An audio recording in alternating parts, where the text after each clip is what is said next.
অনেক গরম, যাই এখানে বসে একটু চিপসগুলো বিক্রি করি।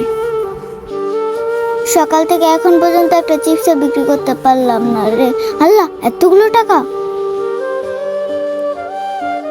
আশেপাশে তো কাউকে দেখতেছে না। ওই তো দুইটা আঙ্কেল দাঁড়ায় আছে, ওদের কাছে এই টাকাগুলো নিয়ে যাই। আঙ্কেল, আমার এখানে না কে জানি এতগুলো টাকা রেখে গেছে, আপনারা একটু দেখেন না এই টাকাগুলো কার। কি বলিস, এতগুলো টাকা? আর কোথায় রেখে গেছে? জানেন আঙ্কেল, কে জানে আমার চিপসের ঝুড়িতে এতগুলো টাকা রেখে গেছে। আচ্ছা শোন, এই টাকাগুলোর কথা আর কেউ জানে না তো? না আঙ্কেল, আমি এখন পর্যন্ত কাউকে শোনাই নাই, শুধু আপনার কাছেই নিয়ে আসছি। আচ্ছা ঠিক আছে, শোন, এই টাকার বিষয়ে আর কাউকে বলিস না। এই টাকার বিষয়ে জানাজানি হলে সবাই এই টাকা দাবি করব। তখন আমি কাকে সাইডে কাকে দিব?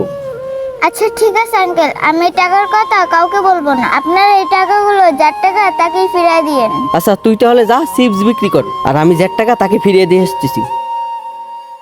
আর একটা কথা শোন, এই টাকার বিষয়ে জানি কেউ জানি না জানে, ঠিক আছে? আচ্ছা ঠিক আছে আঙ্কেল, এই টাকার ব্যাপারে কেউই জানবে না। এই মামুনি দাঁড়াও। জি আঙ্কেল, আপনি আবার কে?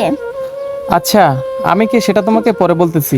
তুমি যে ওই লোকগুলোকে টাকা দিয়ে আসলা, ওই লোকগুলো কি টাকা আসল মালিককে খুঁজে বের করে দিবে? এটা তুমি কিভাবে বিশ্বাস করলা? আচ্ছা আঙ্কেল, আপনি তো ঠিকই বলছেন, আমি তো আপনার মতো কখনো ভাইবে দেখিনি। আচ্ছা চলেন। আঙ্কেল, আমার টাকাগুলো কই? টাকা? কিসের টাকা? আর তুই কে? কিসের টাকা মানে? আমি তো একটু আগে আপনাকে 2 বান্ডেল টাকা দিয়ে গেলাম। আরে আলামিন ভাই, কি বলে? ওরে তো কখনো দেখিই নেই, আর টাকা দাবি করতেছে। কিসের টাকা? আরে ভাই, ও কি বললো মানে? আর আপনি বললেন ওকে দেখেন নাই? আমি তো একটা